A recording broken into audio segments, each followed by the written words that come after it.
Guys, we are on record now. So first of all, welcome to this workshop, Practical Methods in Machine Learning. This workshop is something that traditionally followed the Introduction to Machine Learning or Introduction to Data Science. In the Introduction to Data Science, we introduce people to basic methods of statistics. We learned about correlation, causation, covariance. We learned a little bit about regression, a little bit about classification and clustering, some dimensionality reduction.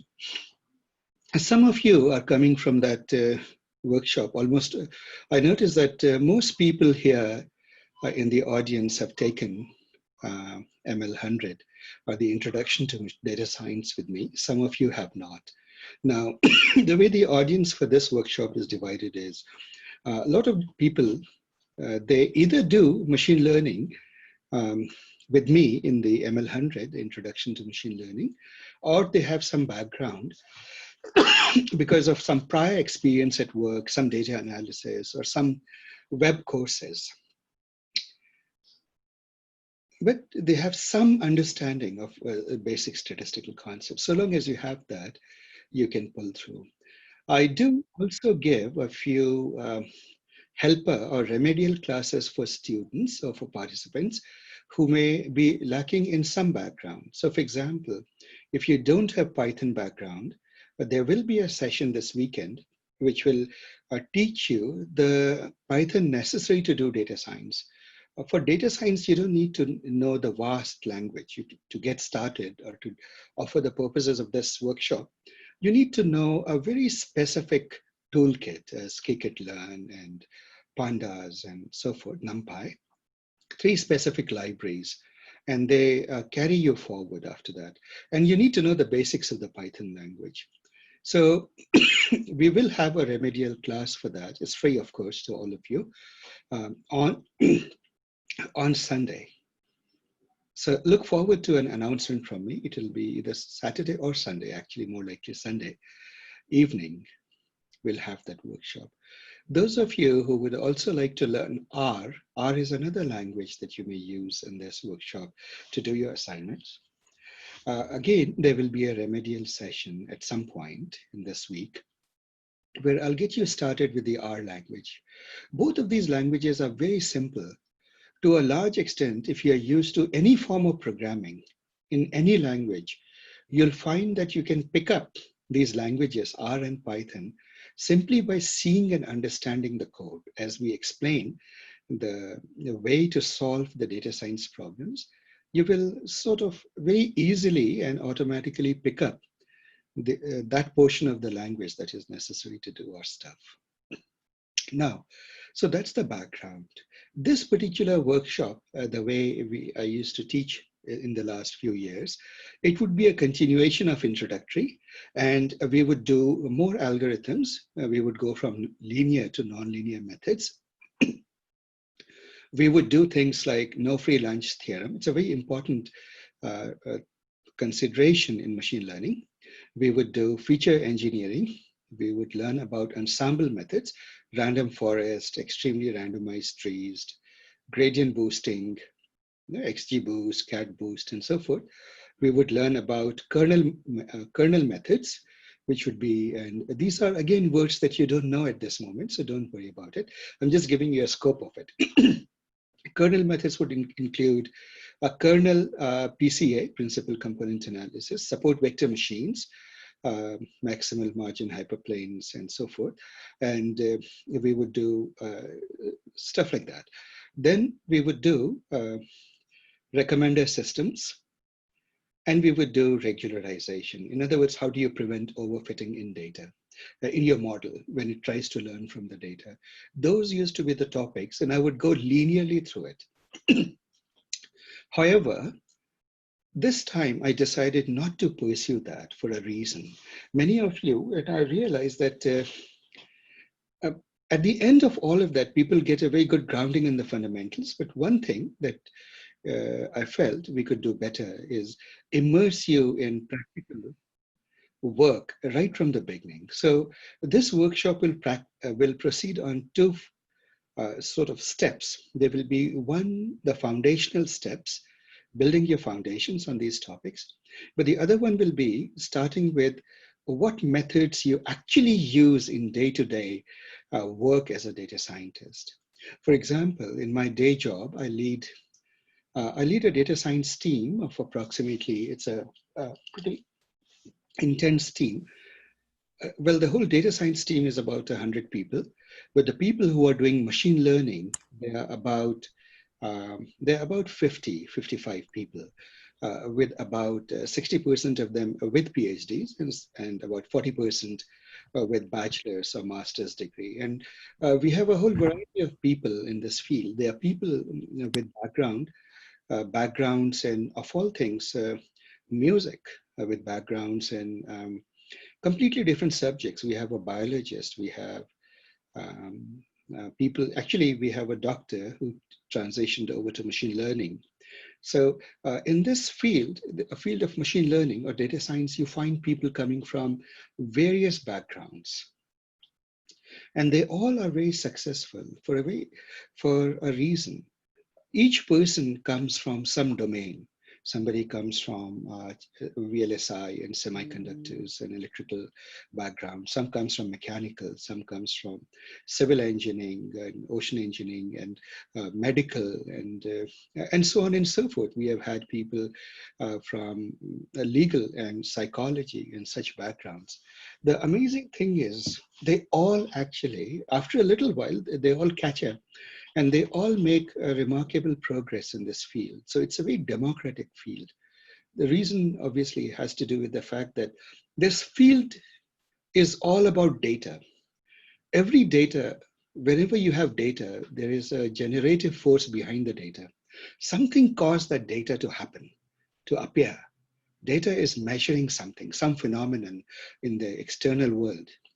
When you look at that phenomenon, and you quantify it, you measure it, you realize that those measurements, they are what you are left, or what you see, the observations, from some underlying force that is causing the phenomena, some dynamics. For example, a river flows, you may compute the volume of water flowing, the velocity, the turbulence, and all sorts of factors, the viscosity, and so forth. But behind it, you know that there are physical laws and physical forces. So behind all data, there are generative forces. And there are many, many subjects that try to understand those generative forces. Right? Whether it is the physical sciences, the biological sciences, psychology, law, finance, financial markets, whatever field you can think of, people are trying. All of science is a pursuit of understanding or modeling the phenomenal world. And so all people who bring that domain expertise, that domain knowledge, are ready to do data science. Data science is an enabling tool. Machine learning is an enabling tool. And the one example that I would give to frame the perspective that I have, when fire came about, you wouldn't say that I am a farmer, I don't need fire. I'm not a cook. We all needed fire for basic things like cooking, food, and things like that.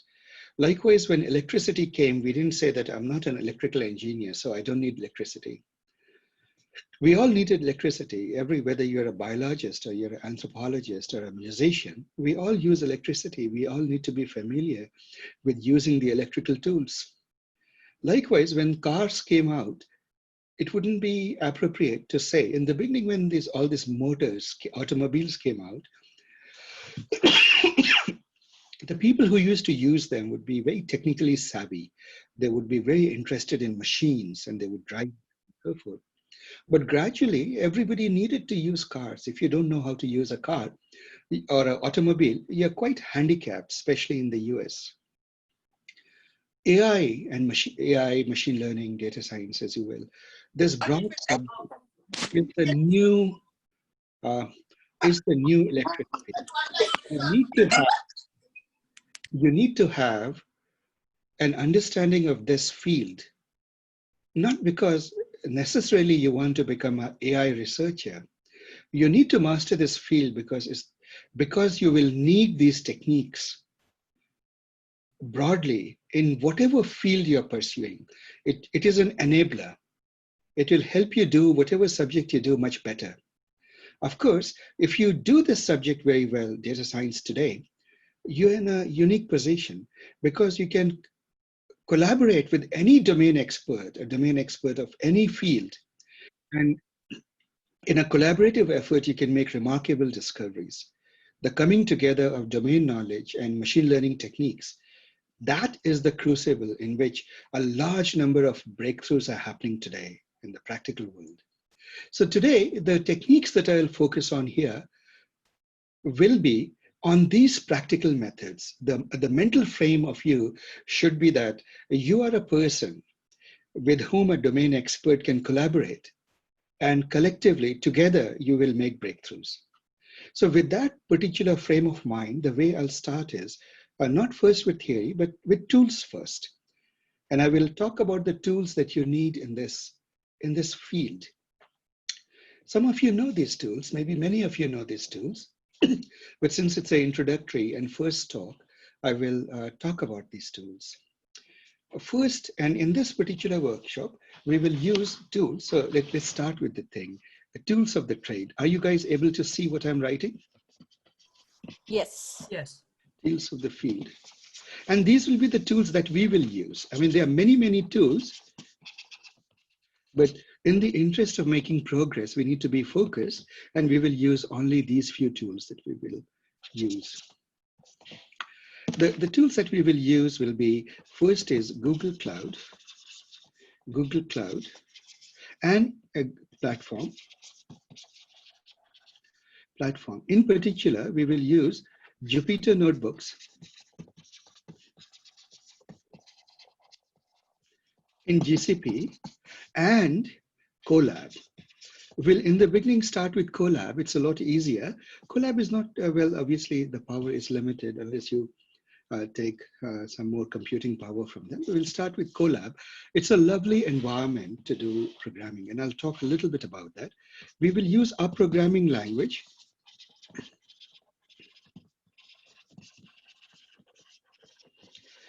Now, generally, I advise people to do their work in at least two programming languages. The primary or the greatest mind share is divided between Python and a programming language, which is Python is a general purpose programming language. Most of you may be familiar with at least a little bit of Python. There is a programming language which is dedicated to data science. It is called R. And generally, for most of the things, the R code will be fewer lines of code than the Python code. Python code tends to be more verbose. And the third programming language will be Julia. Now, here is the way I would suggest. Pick a programming language that you're comfortable with. First, do your labs in that programming language, but then try to do it also in one more programming language. For example, if you do Python, then also try to pick up R, because there are many, many things that are done in one language but doesn't exist as well in the other. These languages are very, very similar. If you pick up one, picking up the other is child's play. It is really worth picking up. Now, there is a third language, a new kid on the block. There is a programming language called Julia, which is a scientific programming language. It is designed for scientific computation. In this particular workshop, because this language is going to be fairly influential, I believe, in the coming years, I will also be giving you lab works in Julia. It's up to you whether you do it or not, but I'll certainly give you solutions in Python, R, and Julia, all three of it. Now in R, there are quite a few good libraries, but R itself is on very solid foundation. In Python, the traditional things that people use are scikit-learn, which is the machine learning library. You use matplotlib. We use something, and I'll explain what these things are. We use Numpy, and we use SciPy. Let me just put, these are the Seaborn also here. SciPy, PyWiz, bouquet. And here we'll have a set of libraries, ggplot, and tidy data, tidyverse. These two will be our primary libraries, skiplot, and we will also use, with all of this, something called yellow brick. So obviously in Python, I've mentioned a lot, because these days there's a growing set of libraries that people are creating in data visualization. So for Python, it is this. So let me explain what these are.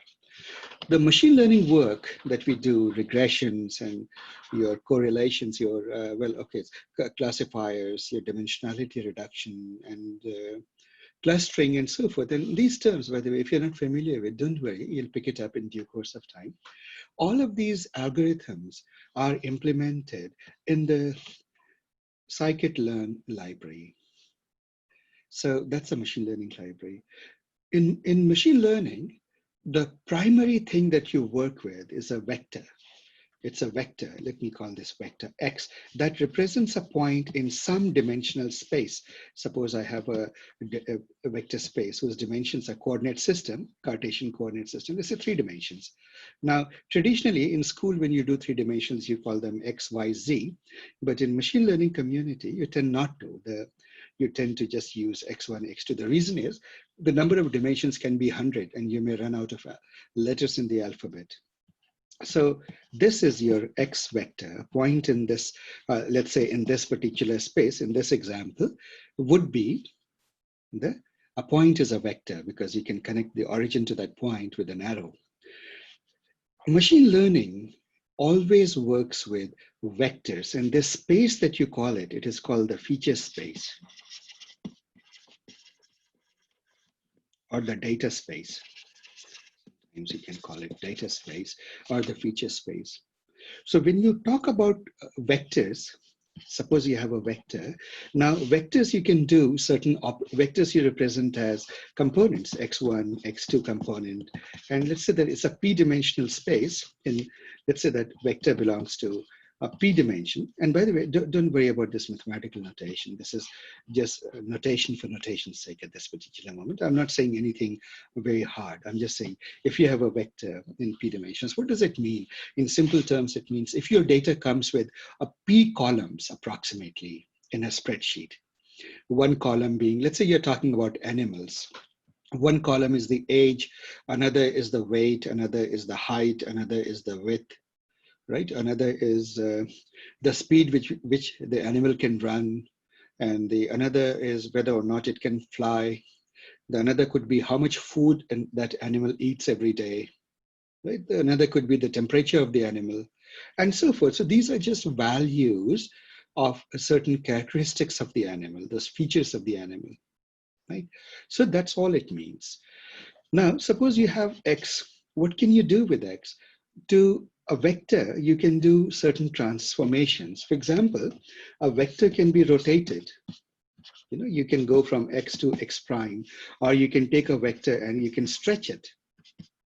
X goes to X prime, things like that. So these are changes that you can make to a vector, rotate it, stretch it, or invert it. X vector can become this, sort of, and reflect it and so forth. So these are small operations. To do these operations, what you do is you apply a transformation, which is traditionally written as a matrix. Now, by the way, don't worry, we will not use matrix in this workshop. That is for a more advanced workshop. We will deal without matrices to a large extent, but I'm just mentioning it to you. A matrix, when it applies to a vector, when it hits a vector space, suppose a vector, then it produces another vector, X prime. A matrix transforms a vector. So let's put this word there, X, some vector X, and a matrix will, matrix M will, let's say, will transform it to some other vector, X prime. So when you talk about vectors and matrices, How do you represent them? If you try to represent them in Python, for example, as a list, those of you who happen to know Python, you would be tempted to use a list, right? You could say X, right, is equal to an empty list, or let's say 1, 2, 3, something like that, a list of numbers. It turns out that these are not very efficient. Python is an interpreted language. Doing computations with X list won't be fast. In machine learning, you need massive power, computational power. It is all number crunching. So to number crunch, you need a language that is blazingly fast at number crunching. And those languages are Fortran, C, C++. These are practically the de facto standards. And the speed, this is the fastest, this is the second fastest, and C++ is a little bit behind. Right? And it turns out that most of the work in this field for number crunching, for numerical computation is the technical word.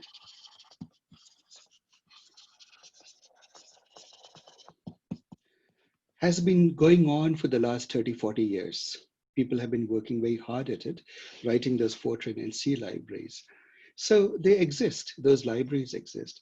So what Python does, and to an extent what R and other languages do, except Julia implements everything from scratch. What these things do is they sit upon these libraries. So they say that it is much better to create an array, a vector, an array in C or Fortran. It will be far more efficient. And in Python, just refer to it as Python. So the best world would be you create an array. So you can say np dot array, right? Array, and then you can give 1, 2, whatever it is. And then any operation that you do to X now will be happening at the underlying language in C and so forth. And there, the computations are blazingly fast. The same is true for matrices. You want to do matrix multiplication, all of this matrix, we'll say multiplication, but let's say matrix manipulation. You want it to happen in a fast language like C. You don't want to do it in Python, raw Python, but you want to code in Python, but let the system do it in the underlying language. So the library that makes it possible is Numpy. Numpy sits upon the underlying languages. Those of you who are familiar with Fortran, I mean, some gray hairs in this audience I do see, like me, if you have BLAS and so forth, those basic linear algebra systems. So NumPy sits upon all of that. Then there is SciPy, scientific library. This is things like, and this may refer or bring up some memories, LinPack, LAPACK, etc., Atlas, etc. As far as I know, SciPy sits upon those very, very legendary libraries that have matured over these years. Maturing scientific computing libraries is extremely hard. You have to have very high performance and near zero bugs. So it has taken 30, 40 years to mature those libraries, and Python then sits upon all of that. So that explains the NumPy and the SciPy here. Then this is obviously the machine learning library. Now let me talk about data visualization. See, with whatever algorithms you apply to data and results you come up with, you may build the most predictive model. But when you sit with the domain expert or when you sit with the business person, if you cannot explain it to the person in a way that the person can understand, you pretty much will have trouble being taken seriously or being, it is your burden to show them the value of what you have done. In order for you to do that, to show them, nothing is so good as data visualization. You can use visualization tools to very easily convey your message. You need to tell a story. Behind the data are generative forces. There are things happening. There are insights in the data. When you discover those insights, you need to tell that story, and visualization is a large part of telling that story. So there are a lot of visualization libraries. There's in Python, there's Matplotlib, Seaborn, PyVis, Bouquet, yeah.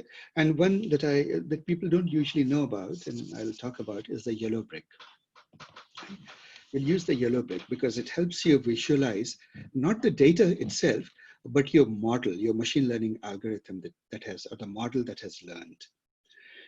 And we'll talk in due course about that. In R, such a wonderful library that serves the purpose is ggplot. It's based on the grammar of graphics, and we'll use that. In R, there is also a concept called tidyverse. Those of you who took ML100 with me know what I mean by that. The data is best analyzed if you put it in a standard form. That form is looking like a rectangular data. Right? So it should approximately look like a rectangle, and one observation should be one row, not one column, but one row. When you put it like that, it is called tidy data. And tidy data, then you can apply a simple set of operations, what is called the grammar of data manipulation. With a very small vocabulary, you can do whatever you want with that language. Those of you who are familiar with SQL know that the moment you can represent a data as a table or a bunch of tables with foreign key relationships, SQL becomes the language that elegantly can help you get whatever you want from the data and manipulate that data. So tidy words or tidy form, after that, whether you're doing it in Python or you're doing it in R, you can manipulate the data very easily. Now, the basic construct of data, the way you think of it, is as a data frame, which is a rectangular data, a grid of data frame. And data frame is foundational to all of machine learning and data analysis. You're probably familiar with it. In Python, it shows up as a library that is very much liked, called pandas. That is for Python, and in R it comes built-in, right? And Julia gives its own built-in representation of it, and we'll deal with that in due course of time. So, data frame is something. Now, those of you send me an email if you are not familiar with these concepts. We'll do a remedial class sometime over the weekend, so I can bring you folks up to it. So this has been the traditional, those of you who have done, for example, ML100, or even people who have done this same workshop that we are getting into, ML200 with me in the past, would remember that these are the tools that we've worked with. But this time, I'm not going to start like that. I'm going to start in a slightly different way. So let me give you a background of how we are going to start this time. And the reason I'm doing it is the frontier of machine learning is changing. We are in a transitional time where machines are trying to discover what is the best means to solve a problem. Now, that's a very interesting statement. Those of you who have been doing data analysis know that if you try to model the data, what you do is you try different algorithms, whether it is a random forest or support vector machines or neural networks or linear regression. You do it. If you do it with let's say a neural networks, you sit down and design a neural network. If you do it with logistic, or let's say that you do it with decision trees or things like that, all of those concepts you learn.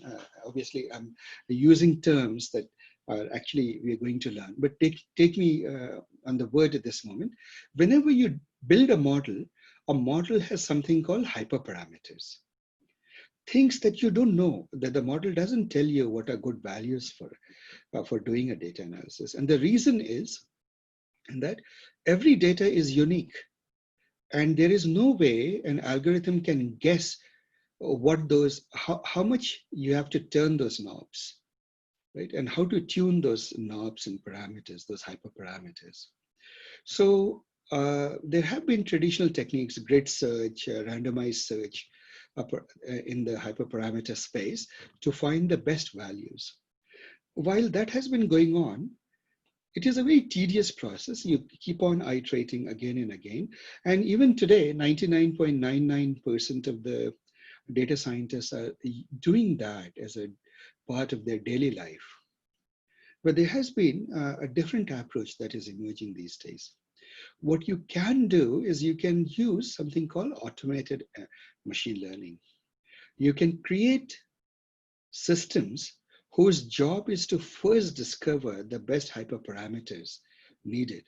And in the case of things like random forest or decision trees, or let's say neural networks, their job is to find the best architecture, let's say the neural architecture, to solve a particular problem.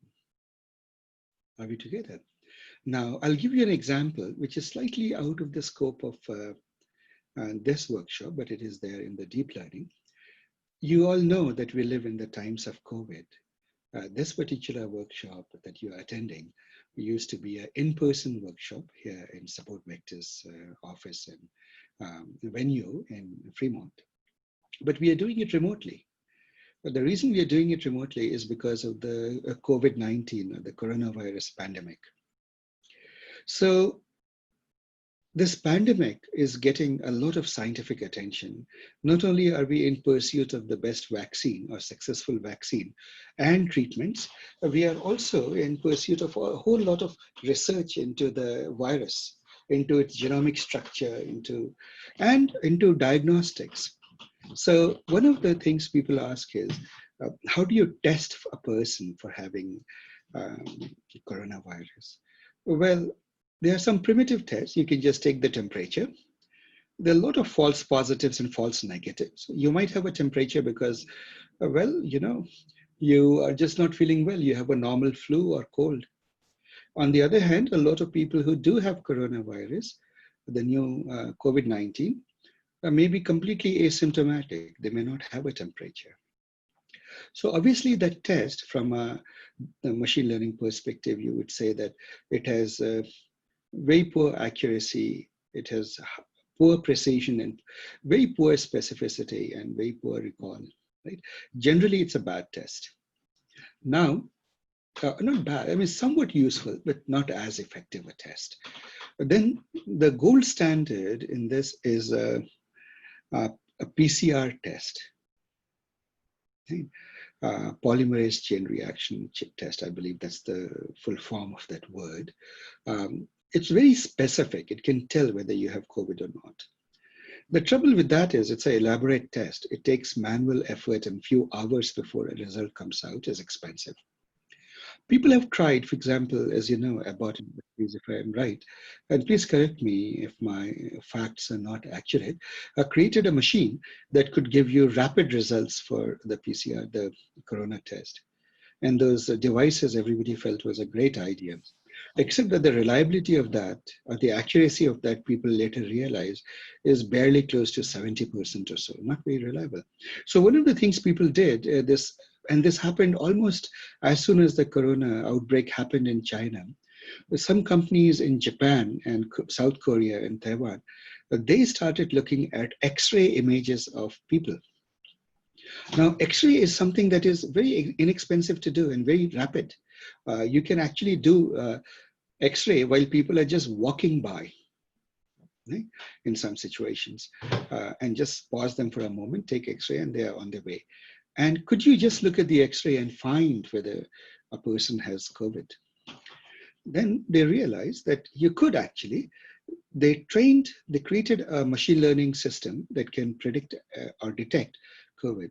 The last I checked, it was with 95% accuracy. Now you realize that 95% accuracy for a test that is much, much cheaper and very rapid, literally you have results, let's say in 10, 15 seconds, is at least a huge improvement of a device that has barely 70% accuracy.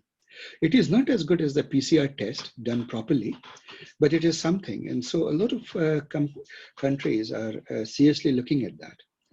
We will investigate that paper, the architecture, towards the end of this workshop. That neural network architecture is called the COVIDNet. The remarkable thing about that architecture is you could not have handcrafted it. So it needs, it is where human ingenuity of those researchers who were crafting the COVIDNet architecture, machine learning architecture, met automated machine learning. You literally used techniques in which you make a neural network search for a perfect architecture to solve that problem.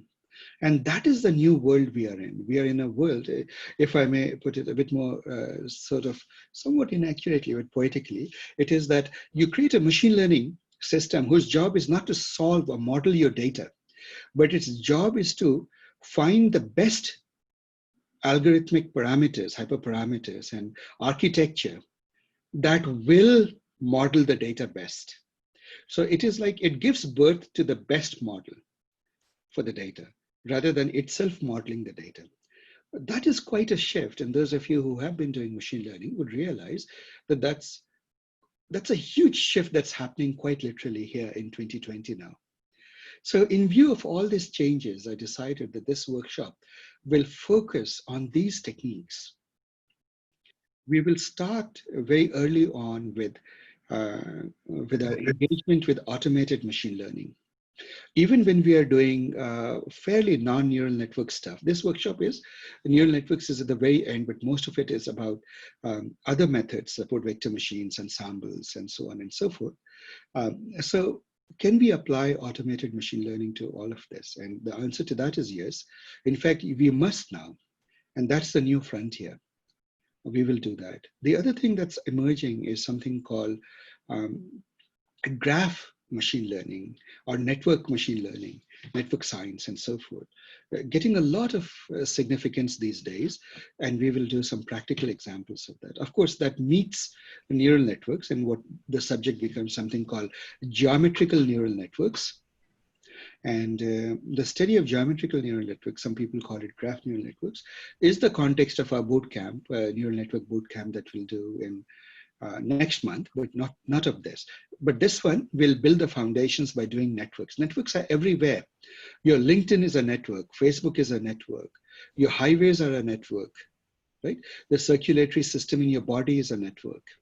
So networks are everywhere. And it turns out that networks have very interesting properties which you can exploit in your machine learning modeling and so forth. And we will do that. That is the second aspect. The third aspect that I'm going to emphasize in this workshop is cloud. More and more, it is not feasible for people to be able to afford a good laptop that can do these large AI algorithms on them. For example, I have a laptop some of you have seen, and I think some of you have purchased. I helped you purchase. The most powerful laptop that you can purchase comes in at $4,000 to $5,000. At that moment, it has 64 gigs of RAM and a lot of very fast GPUs and so forth. And it's big and heavy and noisy, and not to mention terribly expensive. So we are reaching a limit that the algorithms, the power they demand is not what is easily accessible. Because even with this laptop, I can't do most of the important or interesting problems. I can do the regular stuff, but not heavy stuff. To do heavy stuff, Support Vectors has a $32,000 machine with 4 GPUs. And when we do a lot of text processing, a lot of convolutional neural nets, even then it runs out of memory. It runs out of GPU space or computational power. It is a fact of life today. So what can you do? Well, it is not common for people to go buy themselves a $32,000, $40,000 workstation. A company can afford it, individuals cannot. And so how do you do machine learning if you have to do those algorithms? And in this workshop, towards the end, we will do heavy algorithms, but from the beginning, we will get ready for them. So the answer today is obviously cloud. In cloud, you can go and reserve a lot of AI hardware, hardware needed for AI, but reserve it only for an hour or only for half an hour or only for 2 hours. Get your job done, run your algorithm, train it, and then pay maybe $6 for that, right? So from a price perspective, it's very, very effective, especially in the when you are learning. When you go to production, the dynamics change, of course. When you go to production, you're far better off having good hardware under your table rather than use the cloud. Cloud becomes too expensive at that moment. Okay? So that is that. So from a hardware perspective, let me give you some things. We will use the Google Cloud platform. Why Google Cloud? Why not Amazon? No particular reason. GCP tends to be slightly superior and easier for all the AI stuff, right? So it is more appropriate. However, if you insist on using AWS, by all means, you can do that, but you might not be with the rest of your colleagues. So it may be a bit difficult to get help from each other. So we will use the GCP. Then if you want to use on-premise, like you want to buy hardware, I would suggest that go to, I mean, there are many websites. Obviously, I'm not in no way sponsoring or patron or advertising for them, but one that I have, Lambda Labs. If you go to Lambda Labs, they make excellent hardware dedicated to machine learning. Right? They have their laptops, they have workstations, they have servers. So you can pick, usually a laptop is probably what you will go with. You can also go with a workstation. You can pick. If you're really very serious about machine learning and you're going to spend a lot of hours doing it, then it makes sense to have Lambda. So for example, I have a couple of Lambda, it support vectors. We have a few Lambda laptops. We now have Lambda workstations and servers. Right? The servers, by the way, tend to get terribly expensive. They start out at 70, 80,000 and go up to above 100,000. So you have to be a bit careful. Right? If you can make your company get it for you, that would be much better for your project at work. Right? So then everybody in your team can share it, share such resources.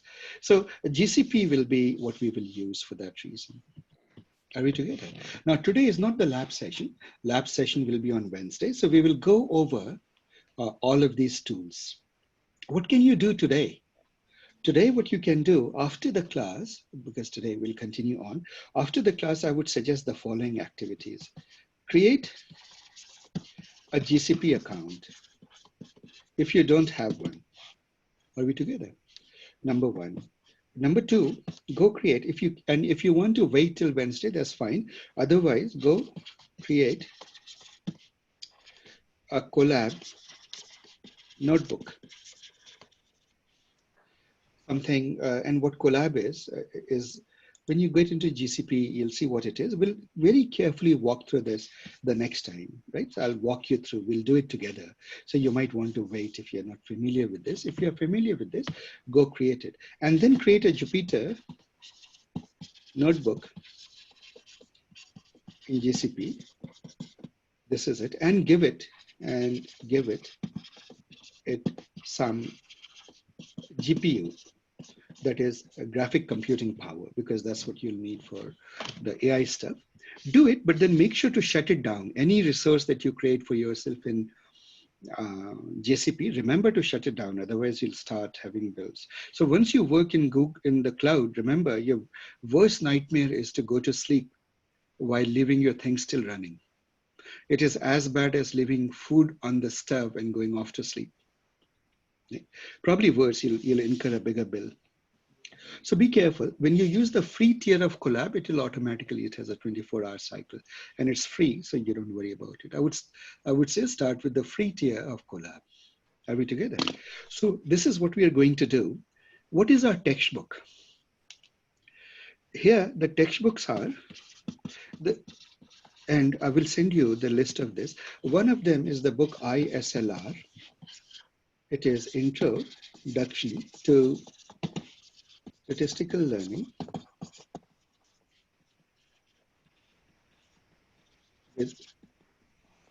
It is a classic. However, in this course, we will need more than that. This is your theory. You'll pick up your theory from that. We will also do some things beyond that. We will do recommender systems. But for that, I'll give you my own notes. The same is true for neural nets.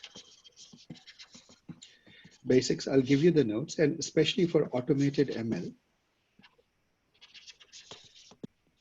At this moment, I didn't find any good introductory book. There are a lot of articles and books that are very formal, but there isn't things. So these things I'll introduce you by nodes. Those of you who are doing your stuff in Pandas, and if you're not familiar, one of the books that you should do is Pandas for Everyone. And obviously, I'll formalize it and send you pictures and links for this. Get yourself the book Pandas for Everyone. Right? And the other one is for R, you should do Modern Data Science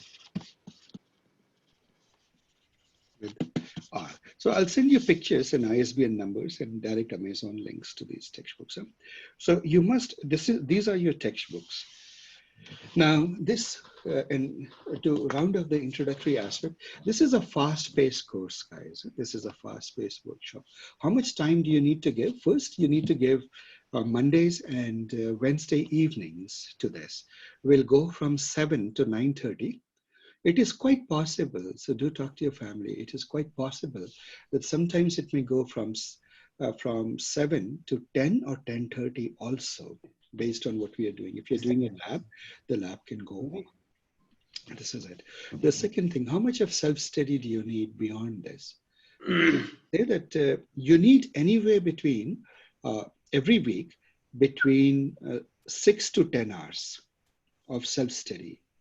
Right? So I would suggest that give half a weekend or a whole day based upon how much your background is. If you have no background, you'll have to give 10 hours to it. If you do have background, maybe 6 hours may be enough. So you'll have to pace yourself, keep pace. We'll move pretty fast. Remember, in 6 weeks, we'll be done. Now, besides these formal sessions, Mondays and Wednesdays, I'll also be giving a lot of extra sessions, help sessions, like, for example, the Python session I talked about, or the R session I talked about, or background session I talked about. So I'll be announcing a lot of these extra sessions. Unfortunately, I tend to be very busy with my day job. And so when I get time for these extra sessions is a bit unpredictable. So these extra sessions will happen with maybe 1 day warning, right? And so do check your emails. If you see a notification for the extra session, do join it. And you feel it's interesting to you, do come and join it. This is a high engagement class, guys. And there is a lot of learning you can do as a social learning. This course will have the lab work. Besides the lectures, it will have lab work, and there will be substantial amount of lab work. It will have project. Now, why should you do the project? Those projects would be interesting, and these are group projects. So one of the first things you should do is, in this class, form your group, guys. You'll benefit from that. The projects are worth doing. If you do the projects, you can put it on your resume. I'll give you a very practical, but not hard, simple, but practical projects that you can actually mention in your LinkedIn, or in your resumes or whatever. The past history is that they become conversation points for your job interviews. Now, one more thing I'll give on the extra sessions, I will give you what are called quizzes and interview preparation quizzes and data science interview preparation. That is, come to those sessions and I will ask you questions. Well, I won't single you out, but as a group, I'll hand out pictures. And it will give you a reality check. Are you ready to interview or not? Are we together? And I think you will find that beneficial, most of you. It's also a reality check. If you take a quiz on a topic that you thought you had mastered, and you realize that you bombed most of the question, well, that's a reality check. Right? The other thing that I will do is there will be polls. See, this class is remote, which is an unusual thing for me. I am very much a person who likes to look into people's eyes to see if they understand it or not. Those of you who have been with me know that my classrooms are very interactive. I don't like being on a monologue, just speaking while people are listening, because I have no idea whether you understood something or not. So after every class, I'll be sending you a poll, guys. Can I request you, and I strongly mean it, guys, poll will take you about 1 to 2 minutes to fill. Its purpose is it will ask you about each of the topics that I taught. whether you understood the topic and how well you understood. Those polls are anonymous. Right? What it means, or I'll try to make sure it's anonymous, or if you want to put your name, you're welcome to. The idea is I want to understand, did I teach the topic well? If I realize I didn't teach a topic well enough and a lot of you didn't understand it, I will repeat that topic. If not in an extra session, some way, one way or the other, I'll repeat that topic and make sure that you guys understand it. This is the only substitute I have of looking into your face to seeing whether you understand it or not. Right? So do please participate in the poll. There is a discussion group.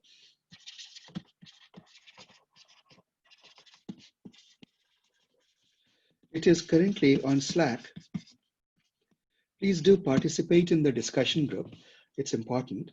And one more thing, every Sunday, this is optional for you, every Sunday at noon PST, Pacific Standard Time, we give a webinar. I give a webinar, or Support Vectors gives a webinar. Think of it as a meetup.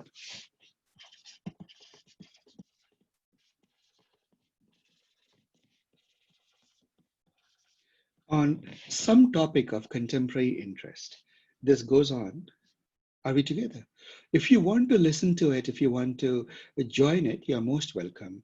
I think when I look at the names in this audience, some of you have come to my past talks. Anybody would like to give an opinion? Anybody who has attended? Did you find it useful? Asif, this is Balaji. It's very useful. It's currently used. I mean, you were talking about the Transformers, the That's Sunday right. lecture series. Yeah, the last Very yesterday. useful. Very useful. Yes. I don't know how it happened actually. This is exactly what I was looking for. Thank you. Really? Very good. So guys, you all are busy, and I'm obviously itemizing all the ways that you can stay engaged. And these are all the ways. Come to the Sunday noon PST Support Vectors webinar. Now, what is the purpose of the webinar? The purpose of the webinar is beyond this workshop. I'll be talking of things that are of contemporary relevance, what people need today. Like Balaji said, I talked about something called transformers. Transformers is not something I would have covered in this workshop. Because, I mean, actually I will in this, it so happens that I will, but not in great depth, just give you a glancing understanding. But in these webinars, in these sessions, I go into it in great detail, right? I'll take a research paper in the field and cover it carefully, the original research paper, and I'll cover it carefully. The value of that is it will get you trained in reading original research. So instead of reading from textbooks, if you want to see how one gets a habit of every Sunday taking one research paper and understanding it in simple language, right? Do come to that. The way this field is galloping ahead, by the time something comes and shows up in textbooks, usually a long time has passed. Right? And people don't wait that long. People want to make progress rapidly. And in a fast moving field, the way to learn is from the latest preprints that get posted to archive, for example. Right? So that is the context of what we do here. Lastly, if you have not, I would strongly suggest, so this is the social media aspect of it. Social media.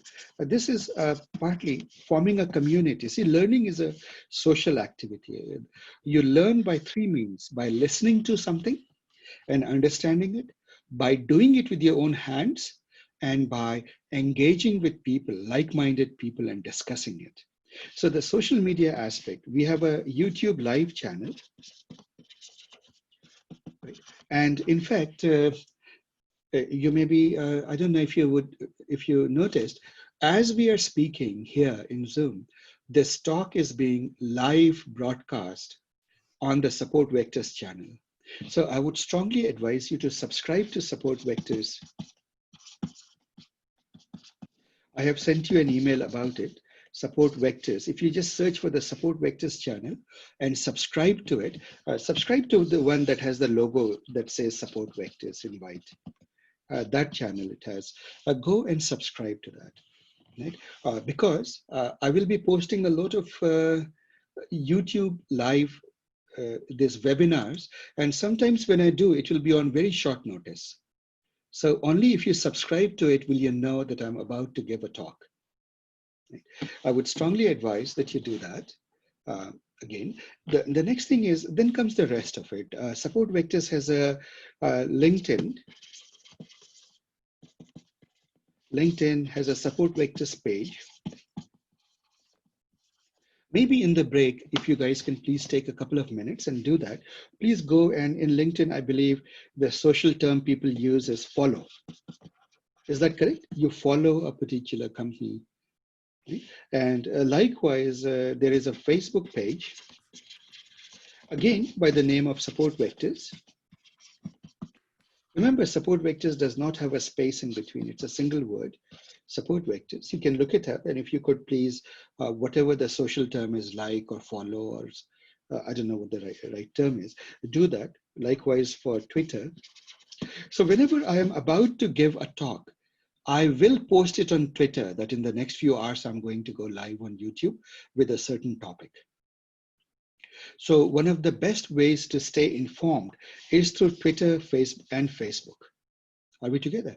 I'll post a message in Facebook and I'll paste a message in Twitter. These would be the two primary. I mean, let's follow our illustrious President of the United States. He twitters a lot, so should we. Right? So we will do that. Facebook and Twitter. And I suppose that summarizes our social media aspect. YouTube Live, I would strongly suggest you do, because many of these YouTube Live videos, they will stay public only when it is live. So for example, today's video, anybody could be listening to it, whether they registered for this workshop or not, while it is happening. But the moment the workshop is over, that video will become private. So only students or participants of this workshop will have access to that video. Right? So there may be other workshops going on that you have not registered. And if you keep an eye onto the YouTube channel, you might, for example, find a topic that is of interest to you. You might not want to attend the entire workshop, but on a given day, there may be a topic that you might want to attend in that particular workshop, and that's a free attendance. You can just come and watch the YouTube video for the duration. So that's the social media aspect of it, guys. Huh? So let me summarize what I said, and then we'll take a little bit of a break. We haven't gotten into the subject at all. We just talked about the tools of the trade. We will use the Google Cloud Platform. If you want to use Amazon Azure, they are also fairly capable platforms, or IBM Cloud or Oracle Cloud. And by all means do that. But you might have difficulty getting help from your peers. There are 3 programming languages. Pick one as your primary and one as your secondary. I would strongly advise you not to stick to only one language. These are very easy languages to learn: Python, R, Julia. Right? Between Python and R, I would suggest that these are good languages to pick up. If you want to stretch yourself, you can do Julia. By the way, I'm about to give this again a YouTube live session on Julia. So for example, I'll explicitly take one of the data sets that we will do in this workshop and give you and walk through the solution of that using Julia. And you will understand that solution much better if you have done it in Python or R after you have done that lab, right? And I'll time it in such a way that once you guys have done it in Python or R, then I will give the free session on Julia, right? We will use Scikit-learn and not only Scikit-learn, and these are the traditional libraries, MATLAB, visualization libraries, Numpy, SciPy, but we will also use the automated AutoML versions of these, right? And AutoML will be a big theme for us, right? So the one action item for you, these are the action items, guys. Go create a GCP account. In GCP, see what a Colab notebook is, C-O-L-A-B, Colab notebook is. We will walk through all of it on Wednesday. Huh? So if you feel intimidated, then wait till Wednesday. We'll do it slowly. Create a Jupyter, and then if you want to get a head start or you know what we are talking about, go create a Jupyter notebook in GCP. See how you can allocate it different kinds of hardware, powerful hardware, and not so powerful hardware, and so forth. Right? Then go and if you want an on-premise thing, the advice I'll give you is, if you're sitting on a puny little laptop with 8 gigs of RAM and old machine, I would strongly suggest you upgrade your hardware, unless you're willing to do it in the cloud. If you're willing to do it in the cloud, then of course you're totally fine. You don't need to upgrade your laptop. But if you want to do it on your laptop, sitting on the beach, then get yourself a good laptop or workstation or server. Right? The textbooks for this class are ISLR. This book, by the way, is completely free. If you just Google ISLR, the word, you will see that the book will come up, and it's free, legally free. So it is a PDF. Those of you who like to read it on your iPads and Kindles, or e-readers and so forth. I don't know if there's a Kindle version of ISLR, but certainly there's an iPad. You can, as a PDF, you can put it on your iPad and read it, or your tablets and read it, or your computer monitors and read it. Then, for many things, you'll have to refer to my lab notes. I'll give a lot of lab notes. Some of you are familiar with my lab notes. You will also get, also 2 books worth getting are for Python. There is a very good book called Pandas for Everyone. Strongly recommend that you get it. And another is Modern Data Science with R. Again, a great book. This workshop will entail the following things. We will have lecture sessions, of course, not to mention. For example, we are having a lecture session now. Besides lecture sessions, there will be lab work that you have to do. You'll have to do a project. So guys, form a team. A team cannot be more than 4 people. Are we together? And unless you're really confident, don't form a team of just yourself. It's a bad idea. You'll have to struggle, because the projects that I'll give you will be tiring enough, and they will be based on data on Kaggle. In fact, it is quite possible that I may create a closed competition in Kaggle, and you guys can form teams and submit your solutions to Kaggle. Right? It will be open only to students of this class, to this workshop. And that will introduce you to the concept of competing in Kaggle. Right? Most of you know what Kaggle is? I don't know, does anybody know what Kaggle is? Yes, Kaggle's an offline data. So for those of you who don't know, Kaggle is a wonderful site in which they sort of it's a community structure. You go and find lots of data sets, and you find a lot of analysis that other data scientists have done. And they also have competitions in which teams of data scientists get together, and they try to get better and better results, right? And one of the themes that Kaggle is running these days is obviously COVID data. We will actually be analyzing the COVID data as part of this workshop. So your project work will be on Kaggle, guys. And let me go create a project for you there if I can. Otherwise, we'll do it on GCP itself. We'll just share it. There will be quizzes and data science interview prep. Those will be extra sessions. In other words, those are not out of the 12 sessions here. I invite you to come to those quizzes and data prep sessions. People in the past have found it very useful, especially for job preparation. So come to those. And it's also a good way to get reality check. How do you know that you have understood the theory? Just because you can solve the problem in code doesn't mean you have understood the theory. Theory and practice are entirely different things with a lot of overlap, but they are different things. Then after every class, I'll be sending out a poll. Please do fill out the poll. It will take you at most a minute. But if you do that, if you're not lazy about that, think of it as giving back to your teacher, to your instructor, because that's how I know whether the class was effective or not. There's a discussion group Slack. I'll send you guys all invites to the Slack group. Please do join the Slack channel if you're not part of it. Then every Sunday I give a talk, which is a free open talk. Think of it as a meetup. And in fact, there is a meetup group for support vectors. So it's a free webinar, Pacific time noon. Please come to it, bring your friends, bring anybody you want, invite. It happens every noon. Lastly, on the social media side, we have the YouTube live. So we have a YouTube channel. Please do subscribe to the YouTube channel. Over time, I'm going to populate it with a lot of videos, many of them public, some of them private, that only you guys can watch. LinkedIn has a support vectors page. Please do follow or like or whatever it is. Likewise for Facebook, support vectors, Twitter, support vectors. If you guys can subscribe to these in some form, I will post a lot of notification directly through Twitter and Facebook. The reason for that is I have realized that many things are useful to people beyond just the participants of this workshop. We now have a large list of participants who have come to support vectors. It is in hundreds, many hundreds.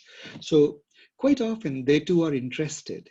And so instead of sending out a mass email, which is usually not a very good idea, and Google tends to frown upon such mass emails. And for me, it's a pain actually, because most people don't check emails these days. The young crowd, they just Twitter and Facebook and Instagram and so forth. So in keeping with the modern times, I will be posting notifications on Facebook, Support Vectors Facebook page, and on Twitter. The same post I'll put on these two places. So do please keep up with those two things. And I really mean it, guys. Otherwise, you'll miss out on things, right? There will be the Slack will be a discussion group where you guys can, in a private way, discuss with each other your problems. I'll monitor the Slack group. And there are a few TAs in the class who will also be monitoring it. They'll be helping you. Just help each other out with solutions. If I notice that you guys are not able to solve a problem, I'll step in and solve it for you. Lastly, you guys can, if all else fails, you can, by the way, the website is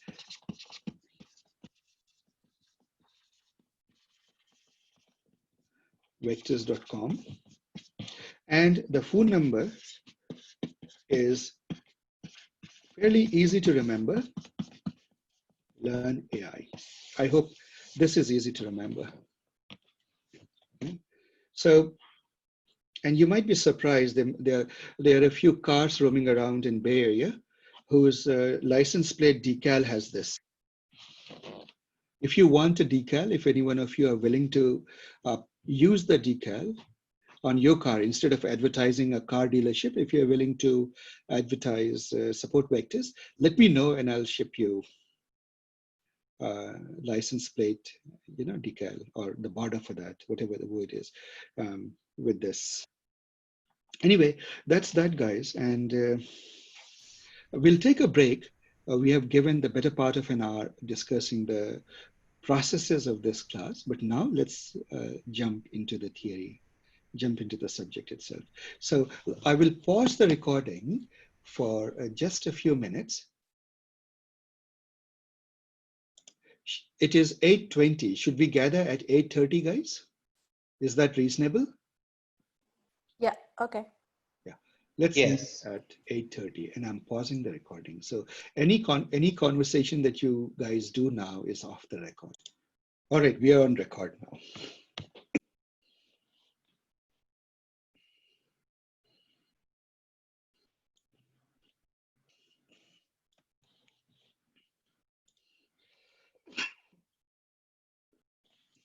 See, guys, with this machine learning, I'll just set the framework of what we'll do.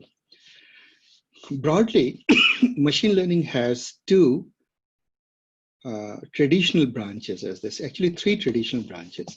One that we won't cover in this workshop, unless time permits. One is what people call supervised learning. One is unsupervised learning. And one is called reinforcement learning.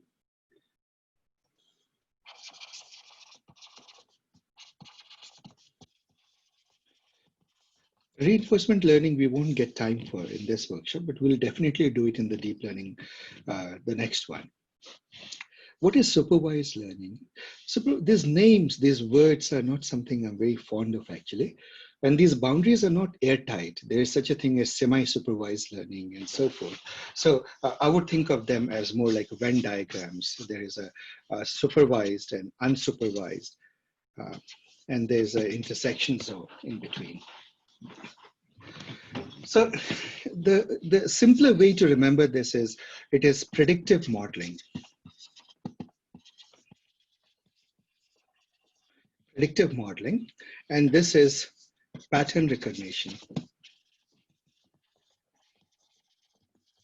A very good primer. In predictive modeling, what you do is you basically are given a lot of data, x vector, xi. An example is you are trying to sell ice cream on a beach. The example that I keep giving is if you're an entrepreneur trying to open a shop on the beach, a little shack, an ice cream shack, you have to get ice cream. It's a perishable good. You go to a wholesaler and every morning get some amount of ice cream. If you get too much ice cream, it will go waste. If you get too little ice cream, you lose business. So every single day, what you want is, you want to feed in the parameters of what the temperature is likely to be, what the wind speed is likely to be, whether it is a work day or a weekend or holiday, right? Weekend day, and whatever other parameters that you think is of relevance, you want to, you know that somehow these things affect how much ice cream you'll sell on the beach, right? What you want to predict is, let's say here, you want to predict that for this input, for this day, let's say on a particular day where the parameters are these, temperature, wind speed, work, whether it's a work day or weekend, and you can add some more parameters as you feel appropriate. How much ice cream will you sell? Right? The amount of ice cream that you predict, you need a black box that can predict. And what you want is that this prediction should be as close as the actual reality that turns out to be. In other words, on that particular day, how much ice cream did you really sell? So the way we do this is a two-phase approach. First, you need some historic data. This box needs to learn. And the way it needs to learn is you give it some data, let's say a row of data on a particular date, 1, 2, 3, 4, 5, certain number of days. You have all of these things. Let's say this is temperature, this is pressure, this is wind, this is rain, whether there's a rainfall or not. And at the end of it, on that particular day, how much ice cream did you actually sell? Sale of ice cream. And so you have certain amount of value and you have this. Now, as you build a model, you take this data and you do something called training. You train the model, the algorithm. What it means is, THM, algorithm, what it basically means is that it will learn to generalize from this. Let's say you have, here I've just written 5 examples. In reality, you'll have a lot more examples, but what it should do, 5, let's make it 500 examples. Now, out of these 500 examples, you have certain data. It is observing what the y here is. And this part you'll call the x vector, x for a given day I, xi, and you have a certain yi, the sale of ice cream. Now, what you want to do is something that can generalize from this, so that if you give it a new xi, let me just say x alpha, a data that the machine has not seen. For example, you get a temperature that isn't exactly there in this column, or a combination of temperature, pressure, wind speed, and rain that is not exactly there in your historical data that you have. Yet your machine should be able to come out with a prediction, y hat alpha, that hopefully is as close as to what happens in reality on that day, should you wait and see what happened on that day. Right? That is, when you achieve this, then you say that your box, your algorithm, or this box, whatever it is, you fed it an xi and it produces a yi, a prediction, and that prediction you say is good. Suppose you say it's a good prediction. It means that you have learned to generalize. Or generally you say your machine learning exercise is to some extent successful. and learning is successful, right, to a certain degree. And there is no end to it, so how do you know whether this is the right model? You never know. And right doesn't have a meaning in this space. What you want to know is this a useful model? Can it solve the problem? Right? So this is one form of supervised learning or predictive modeling. Another is, suppose I give you different kinds of pictures, right? One is of a cat, right? One is of a car, right? And things like that. And every time I show you a picture, this is able to emit the word cat or cow or car, right? Or truck, sort of like that. It can tell which of these it is. Let's say 4 classes. I show you pictures of either a cow, cat, car, or truck. And I give you a lot of examples, in labeled examples. In other words, I tell you what the answer is. This picture is a cat, this picture is a car, and so on and so forth. Then you ask, you give this machine a picture that it hasn't seen. Is it able to correctly identify whether it's a cat or a cow or a car or a truck? If it can do that, you say that the machine has learned to classify. This too is a modeling exercise. The previous one, you say, is regression. This exercise is regression.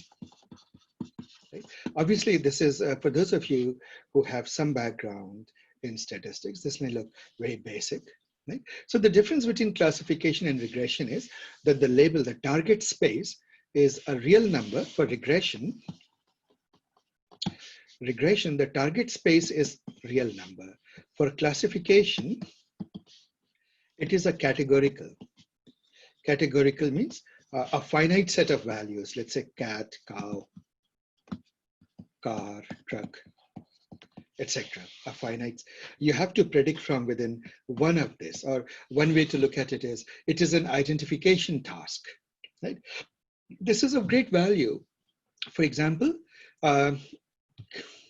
you are sitting there and a friend comes and says, can I borrow $200,000 from you? You would say, now wait a minute, $20 is one thing, but $200,000 is a lot of money. Well, he's a very close friend. What is a determining factor? How would you decide whether to give him the money or not? Right? You need a very high degree of assurance that the money will come back, because you might have saved the money for your children's education or things like that, right? In which case you don't want to lose it. You want to have a good assurance your friend will give it back, while you want to help your friend. Things like that. So those are classification tasks to tell whether somebody does or does not have COVID, right? That's a classification task. In these tasks, again, you can make mistakes. There can be errors in your prediction, just as there can be errors in how much ice cream you'll actually sell. Right? You want to be close. You want to be mostly right. You'll almost never be perfectly right, but you want to be mostly right. These are exercises in predictive modeling. Now, there is another set of activities that people do, which is not about modeling, not about learning from data to predict, but it is about a pattern recognition. So in this, there are things like clustering. What is clustering? Suppose I give you data and you notice the data is like this.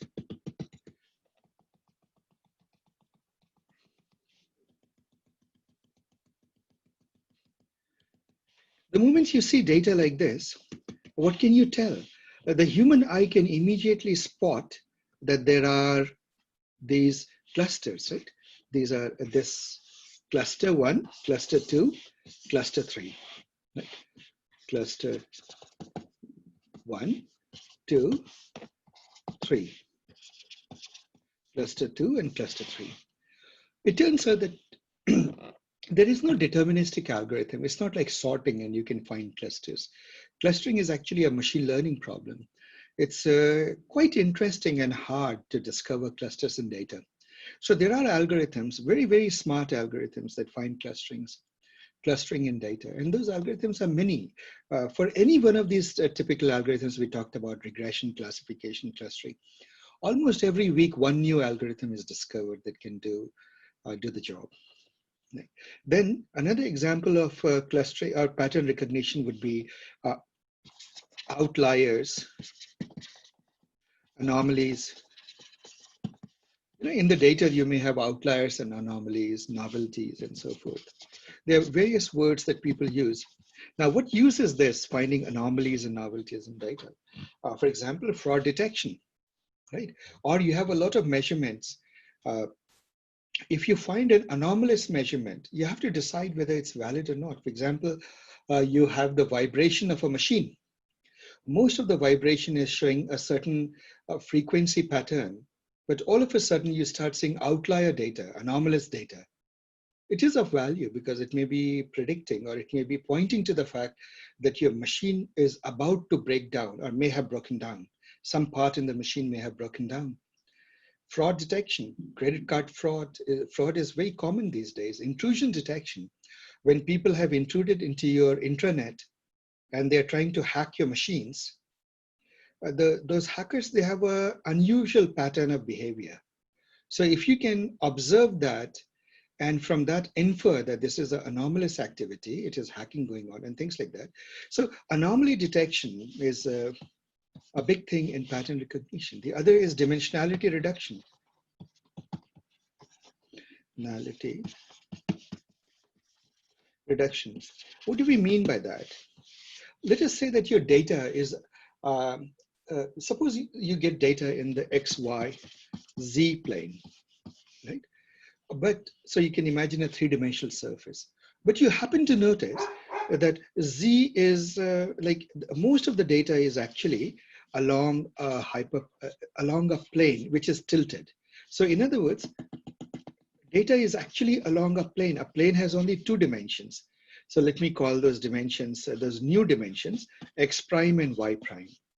And so any point which is given by X, Y, Z can be mapped to a point on this plane, a new coordinate system in this plane, X prime, Y prime. With just 2 coordinates, you can describe the data point. To do so is called dimensionality reduction.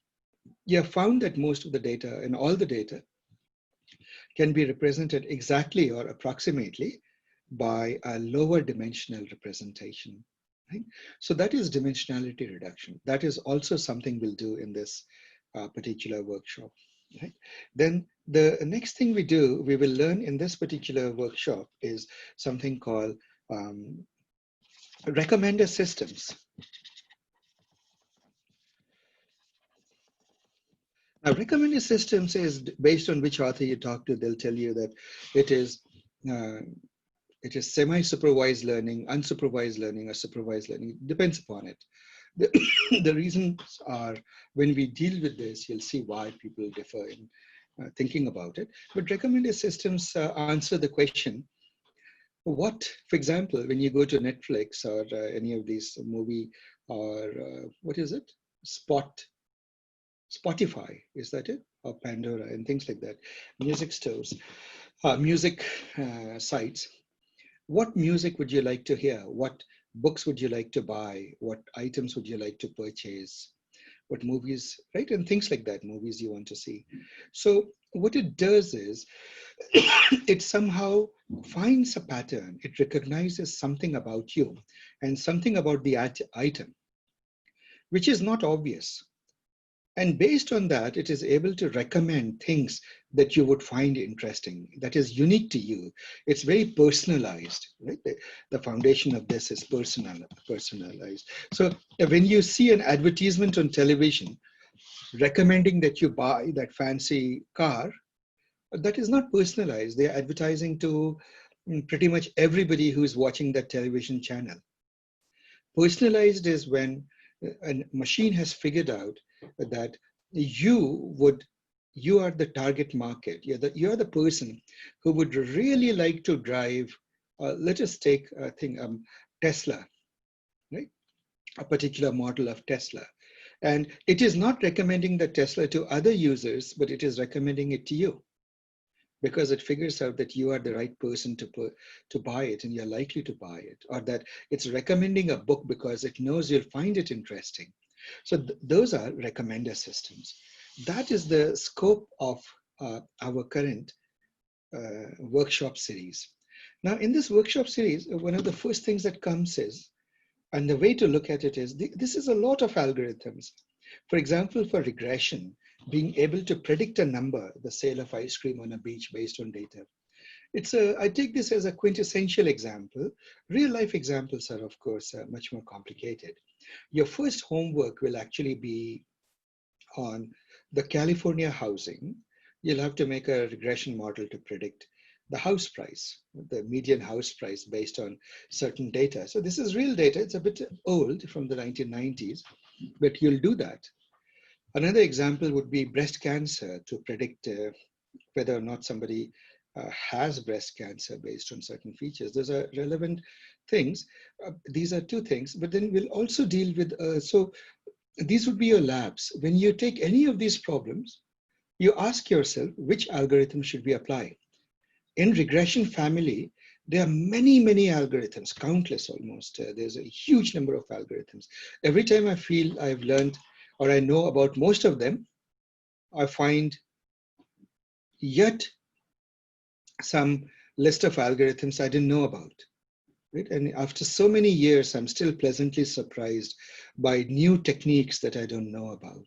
And some of these techniques are not new. They have existed for a long time. It's just that I was not aware of it.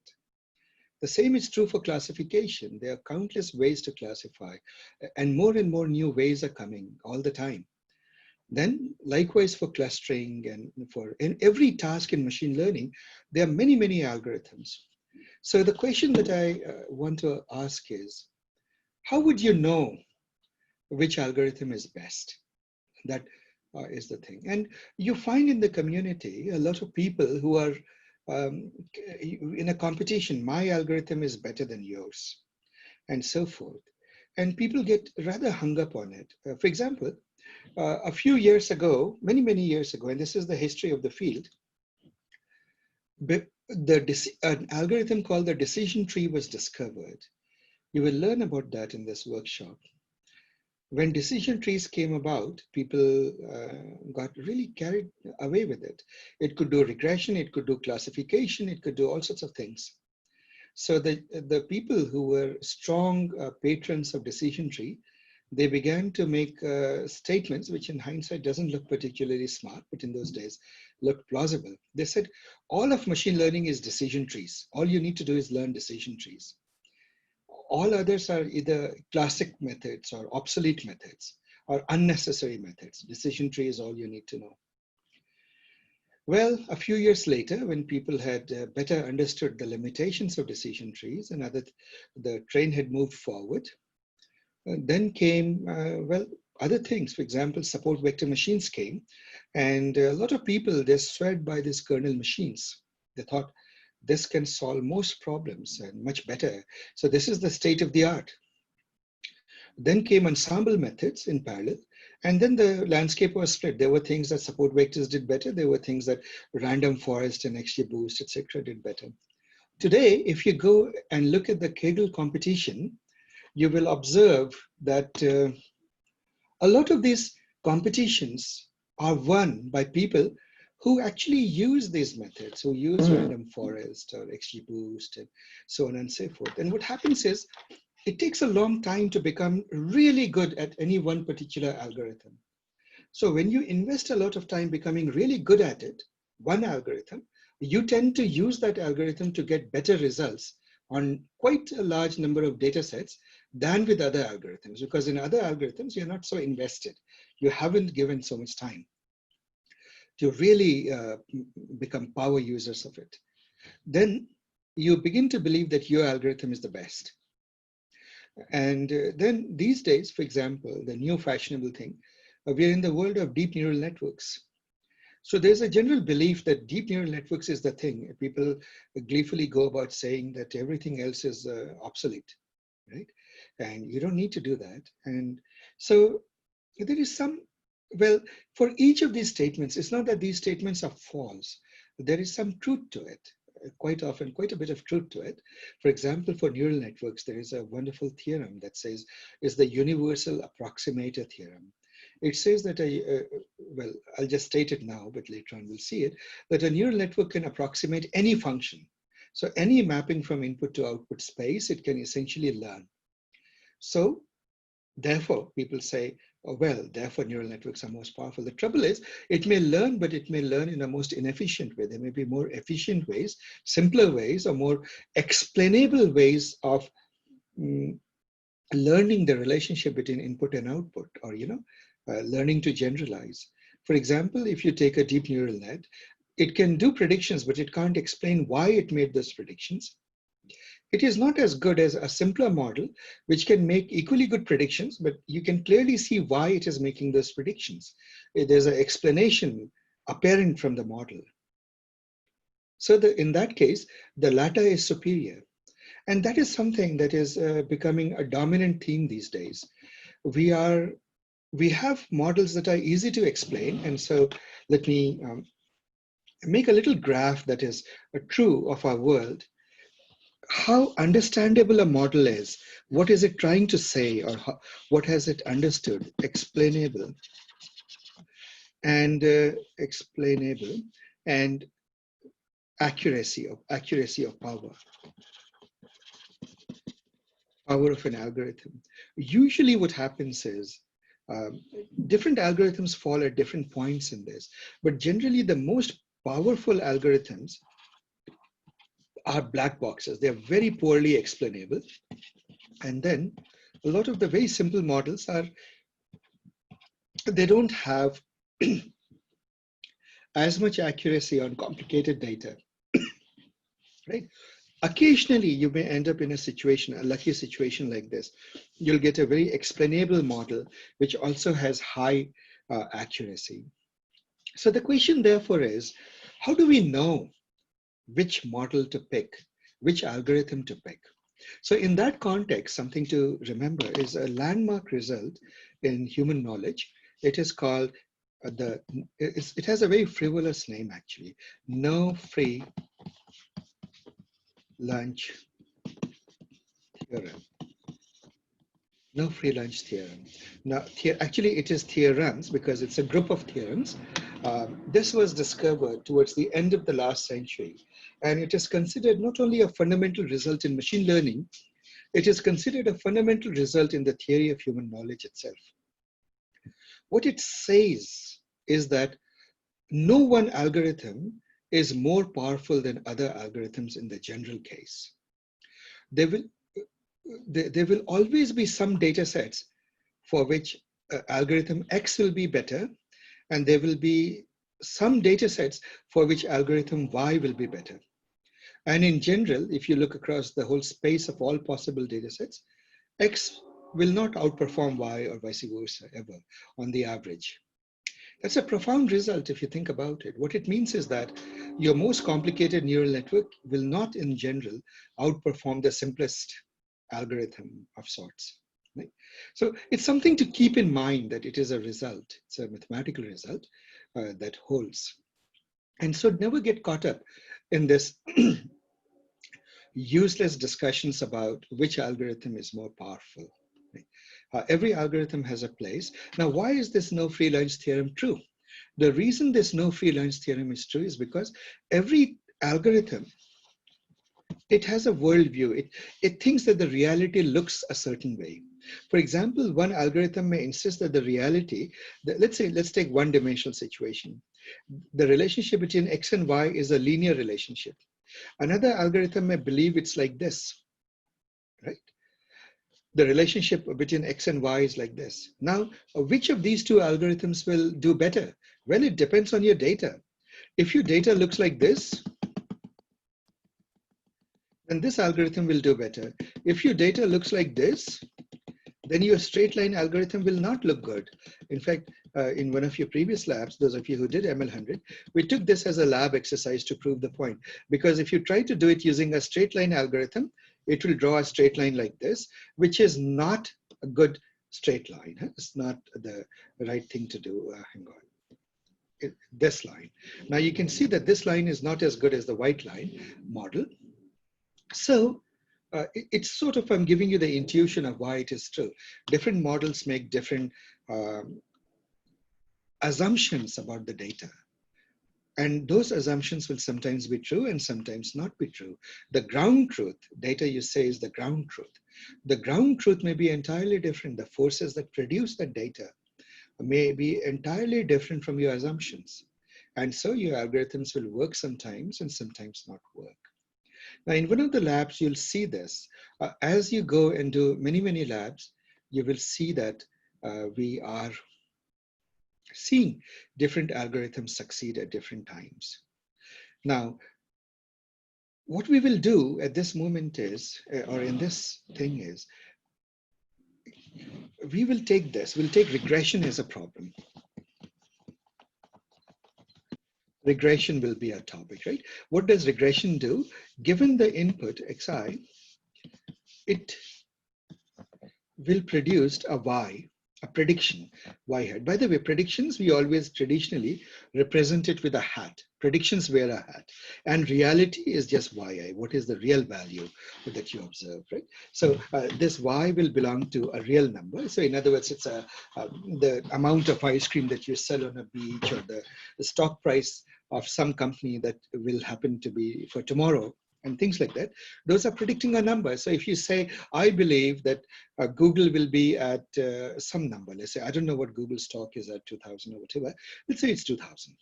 I don't know what the value is. I don't do stock markets. So then that's a prediction. It's a number. It's a regression model implicitly that you're talking about in your head. So the way I want to start this exercise is, we will, before we get into all the different algorithms and we sort of unpack them, we look inside the box. What do those algorithms do? We will take a whole bunch of algorithms that your libraries come built with, and without understanding necessarily what they are. One of them is linear regression. Linear regression makes a straight line kind of a model. We will take that. Its generalization is polynomial regression, and you don't have to understand these things to use it, right? Next time when we do the lab, I'll walk you through and I'll show you how you can actually be effective with algorithms by knowing just enough to get started. We will do decision trees. Decision trees. We'll do random forest. We'll do boosting, like XGBoost,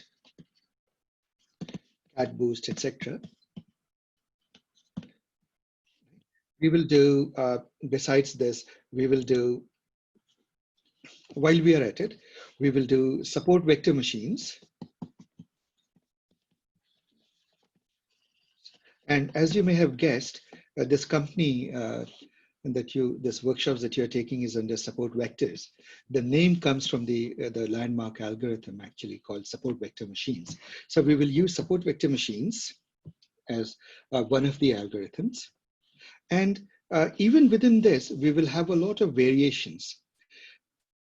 What we will do is we will apply all of these algorithms to about 3 data sets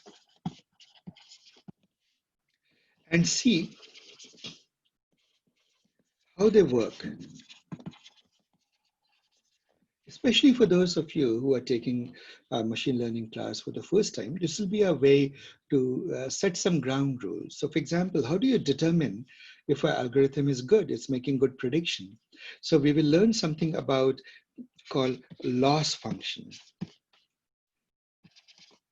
What is a loss function? Right? We'll learn about that. What is, and how do you determine if a model is good?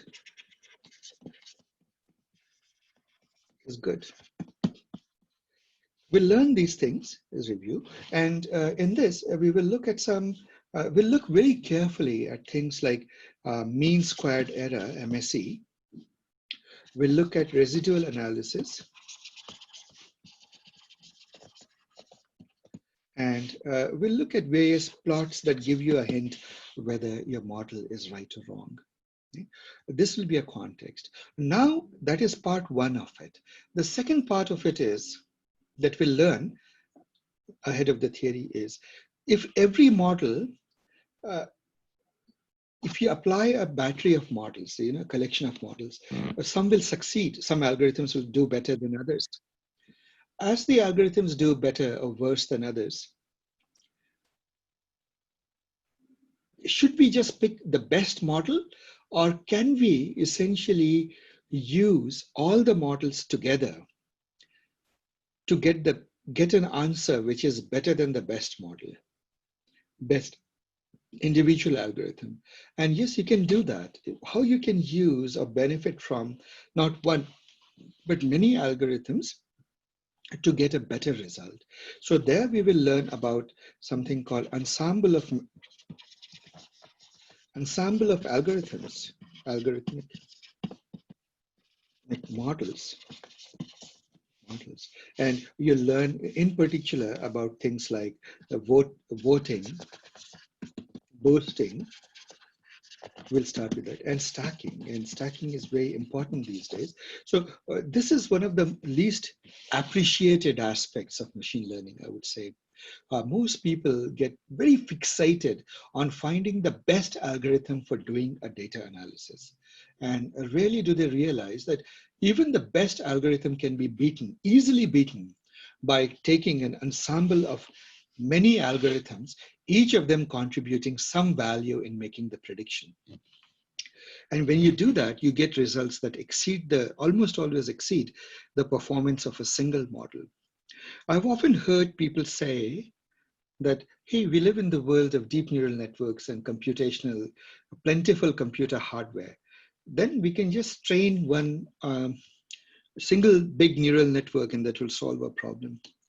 That is not true, actually, for multiple reasons. First, if you have a lot of hardware, if your problem is simple, you already achieve meet or exceed the expected performance levels, the accuracy levels, or predictive power, and then you're done. Many problems are simple, so a single algorithm may be all you need to tune.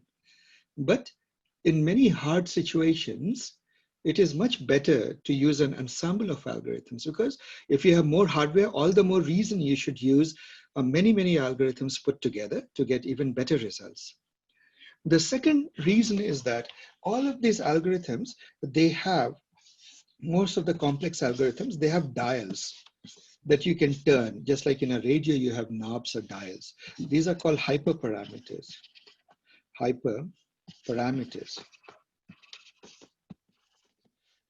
Actually, let me write it in capital letters so you can read it. Hyperparameters. These hyperparameters are ways in which you can essentially reshape the algorithm, the model. You can sort of mold it in a slightly different way. And when you do that, then your results change, your predictive power changes. Now, these hyperparameters are hard to discover. The learning process doesn't learn the hyperparameter. It says, tell me what hyperparameters to use, and then I will build a model. And so there is a game of discovering the best hyperparameters. Now, hyperparameter tuning is quite an interesting game.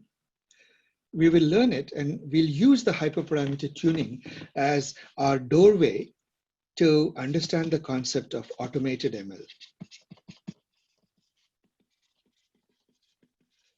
And I want to introduce automated machine learning early on so that it becomes a habit with us to use this as much as possible for situations like this. So that would be the scope of what we will do going forward. So let me recap what I have been saying since the break. I said that the algorithms that we will deal with broadly, well, machine learning is supervised learning, unsupervised learning, and reinforcement learning.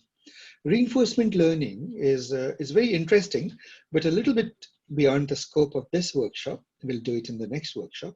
Very interesting. You want a person to beat a human being, a machine to beat human beings at chess. Reinforcement learning is the way to go, or any of these games is good. Reinforcement learning is what you use to teach a machine to do a really complicated task by giving it punishment and reward. Okay? But we won't cover it here. We'll focus ourselves with predictive modeling and pattern recognition. Predictive modeling is broadly two particular sets of activities, regression and classification. Regression is when the input, given an input, you predict a number. How much ice cream would you sell? Right? What would be the temperature tomorrow at noon? What would be the wind speed? Right? You're predicting the weather. What would be your stock value tomorrow of any stock that you're observing? What would be the price of a house 5 years from now? So typical in US, people spend a median of 3 to 4 years, 3 to 5 years in a house, and then they sell and move somewhere else, right? So obviously it is a worthwhile question to ask when you buy a house, would the house price go up or not, right? That is it. Or take the question of Zillow. Can you predict the value of a house just by knowing the parameters of the house? Those are examples of regression. Examples of classification is, given, for example, a picture, can you tell whether it's a cat or dog or car or whatever it is, right? Identify. Classification is to identify from within a finite set of possibilities given an input. That is classification. And to learn to classify, you have to do an internal representation for that, somehow build a model to generalize. In pattern recognition, the things that we'll cover in this workshop are, obviously, we'll do clustering. We will do very novel ways of clustering. And in particular, we will do something surprising. We will cluster in such a way to see whether we can do some startling things. Like, for example, suppose I give you a lot of images. Those images belong to cats, dogs, trucks. I don't know. Let's take cats and trucks. But the data is not labeled. You don't have enough labeled data. In other words, you don't have enough data to train your algorithm on. Maybe you don't have any training data at all, right? But you just have cats and trucks, pictures of cats and trucks. Can you use clustering? And this is very remarkable. It's a hot topic these days. Can you use clustering to essentially do the same thing that classification does? Find clusters, divide the data into clusters such that each cluster of data, each cluster of images is either a cat or a truck with very little pollution or impurity in the clusters. Very few mix up in the clusters. And if you can do that, then actually you can use clustering for supervised learning, for classification. That is actually a very hot topic. And in fact, one of the growing areas of active research. We will do that. The lab, one of the projects that I'll make you guys do based upon which of your teams pick it up is that, and the value of that is huge. Getting labeled data is a very manual task. You know, the dirty little secret in machine learning is it takes a lot of human beings who quietly sit and label data. Quite often you have to sit and label data. You take a lot of pictures, for example, ImageNet and so forth. A lot of people have sat down and essentially they have labeled the data. This image is a picture. This picture is a cat. This picture is a house. This picture is a truck. But if you can use techniques like clustering to automatically do that for you, that's a tremendous saving and has a lot of value. We'll do outliers and anomalies and novelties. Right? Outliers, a simple example of outliers is, suppose you have a classroom and most children, they're 10-year-olds. And so most children are between 3.5, 4 feet, let's say 4 feet to, 5.5 feet. And all of a sudden in the midst comes a 7-foot kid, right? So that is an outlier in terms of height, stands out, right, in the height dimension. So now generalize it to higher dimensional spaces. If you have a data point that sort of stands away from other data points, while other data points are near each other, but this one sort of stands out, it is an outlier. Anomalies is a related concept. It is the discovery of something that doesn't look good, that looks odd in the data. So suppose you're measuring the temperature of people And all of a sudden in a medical chart, you find a temperature that says, instead of saying 100 degrees, it says 1,000 degrees. You may wonder whether that was a mistake or whether the person or the instrument accidentally took the temperature of something entirely different, for example, a fire. Right? It couldn't be the temperature of a person. So those are anomalies, right? And novelties in data. What unique or interesting things you observe. Novelties and outliers are sort of very related, so I'll club them together. We'll do that. We will do exercises in dimensionality reduction. Like how can you find lower dimensional spaces to represent the same data? We'll do recommender systems. Now, one thing I talked about is that algorithms are partly, sometimes, algorithms that are explainable may not be very powerful, and very powerful algorithms are not explainable. Today, actually, as you know, we are in the midst of Black Lives Matter. So this may be a good topic to bring about.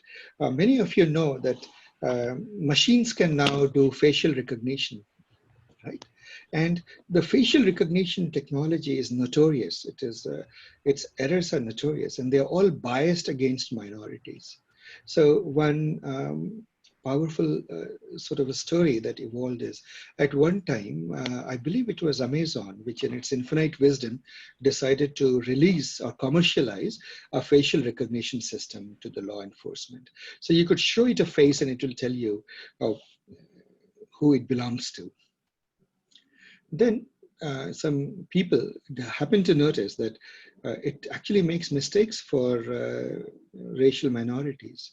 So what they did is they took the pictures of the entire congressional black caucus, all the congressmen who are black or senators who are black. It took their pictures and it showed it to this facial recognition system.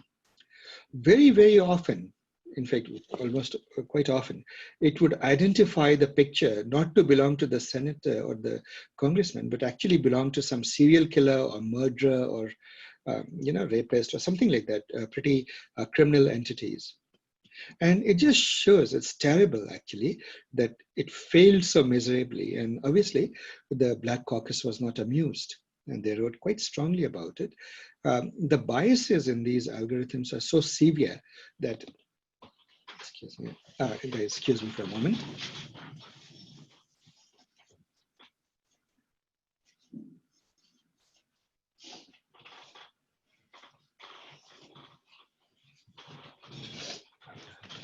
So the biases in these algorithms are so severe that IBM recently, I believe just this week, announced that they will abandon their research in facial recognition because of the huge potential for racial inequality and bias that it introduces.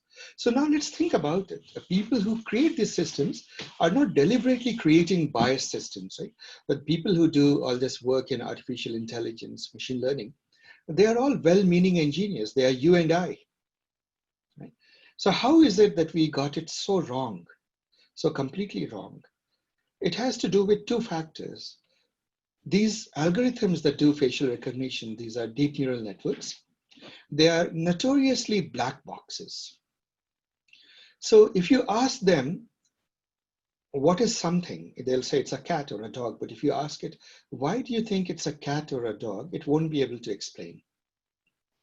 Right? The explanation is either too complicated or it is not something that is for normal human beings to understand. So they lack explainability. And because they lack explainability, they cause a whole world of problems. For example, whenever you gather data, you may not know that the data has bias. If the data has hidden bias or subtle biases, which you may not notice because nobody wants to gather data deliberately with bias, bias creeps in, you don't know it is there. Then your prediction model will pick it up. Facial recognition system is a classic example. You look at most software companies or groups, you can imagine what the demographics in most software companies is, right? And if you look at this product managers and all of these, they're certainly the blacks are a minority, or many minorities are underrepresented in these companies. So if they are just looking at the employee image database to train these algorithms, you can easily imagine that it will work well for the kind of demographics represented there, but it will work miserably on a different demographics. Okay? So these days, there is a huge thrust. There's a story actually that is told in this context. I don't know how true it is, but it certainly makes a good point, and it makes for a good story. So I'll tell you. So the story goes as follows. One fine day, the military heard that there are all these Silicon Valley eggheads who are doing amazing things in recognizing with AI. So they came to apparently a startup and they said, well, can you tell us the distinction from an image between a civilian vehicle and a military vehicle? And the AI group said, oh yeah, very easy. Just give us a lot of pictures of civilian vehicles and give us a lot of pictures of military vehicles. Army said, absolutely no problem. Then you can imagine that they went back, gave orders to their soldiers to take lots of pictures of civilian and military vehicles. And those huge amounts of pictures came back. People started, those data scientists began to train those models.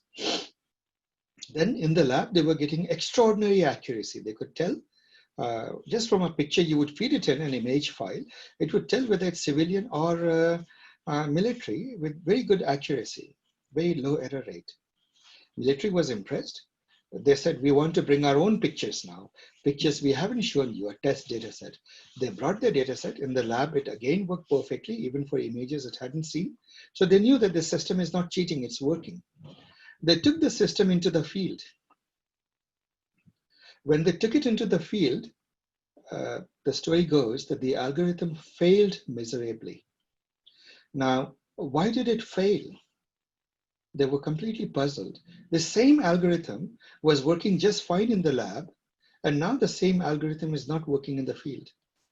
And after a lot of head scratching, they realized apparently the subtle bias in the data.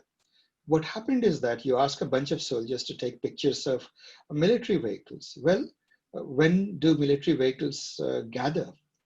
In the early morning before they leave for their trips, and in the evening when they return from their trips, from the patrolling. So in the camps, you find all these military vehicles abundantly in the early morning and the evening. At that time, the light conditions are dim. When do you find civilian vehicles? When does a soldier see civilian vehicles? Well, when he's sitting in a military vehicle and patrolling the city. And when he's patrolling the city in a war zone, let's say, he sees civilian vehicle all around in the daytime.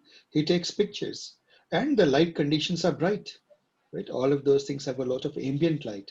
So what the machine learning algorithm apparently caught on to is that you don't have to do anything. You just have to look at the amount of ambient light in the pictures and use that to classify whether something is military or civilian.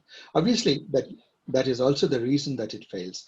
But as the story illustrates, and I don't know how true the story is, as the story illustrates, the biases are subtle. We often don't catch up. And therefore, one of the hottest topics these days is something called explainable AI. And we in this workshop will talk a lot about this concept, explainable AI. So how do you take a black box model and open it up, somehow create interpretability around it? There are many ways of doing it.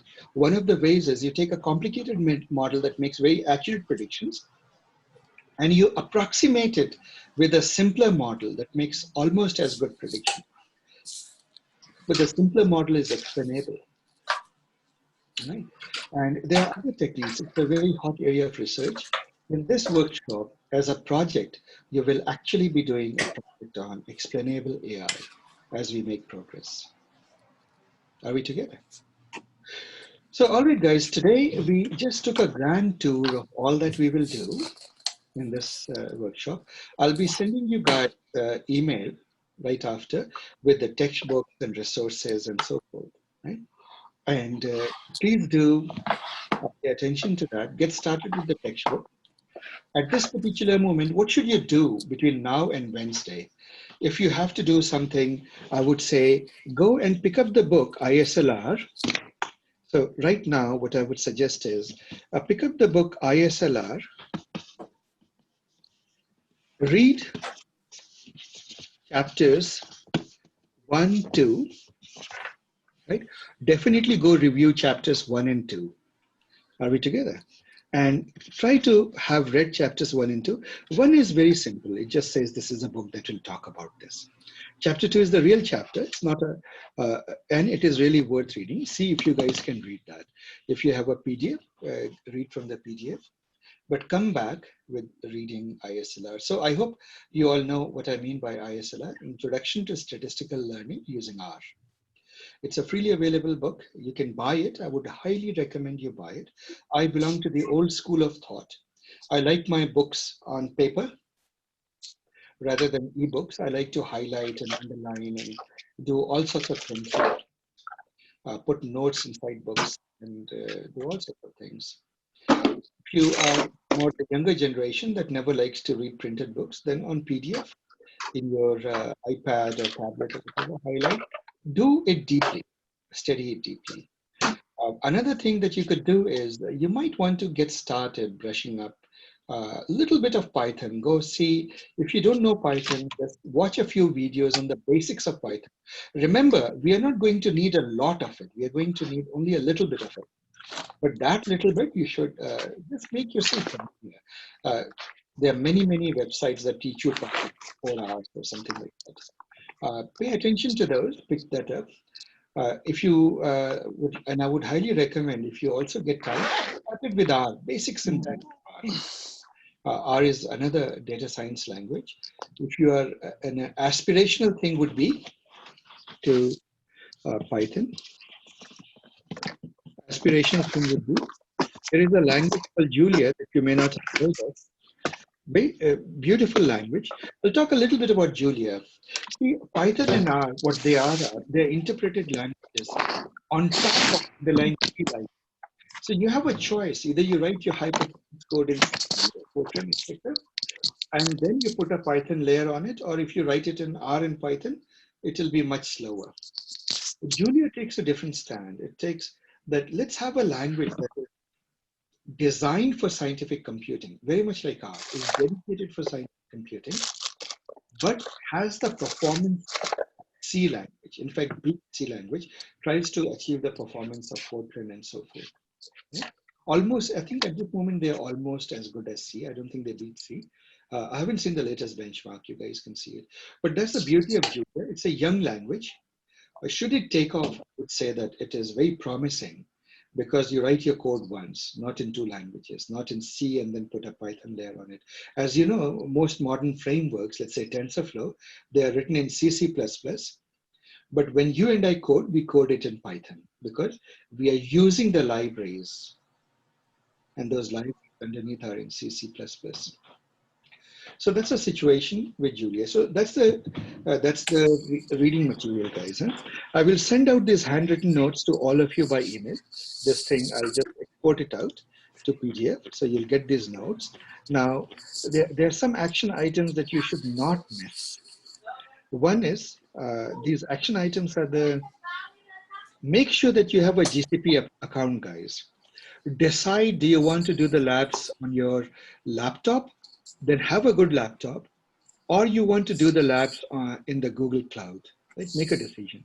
If you want to, if you insist, you're very familiar with Amazon Cloud or Azure Cloud or IBM Cloud or Oracle Cloud, by all means, you can do all of that, but you might be a little handicapped because your project mates might not like it, right? So make sure that all your project mates agree that they will do it in the same language that you're talking about, right?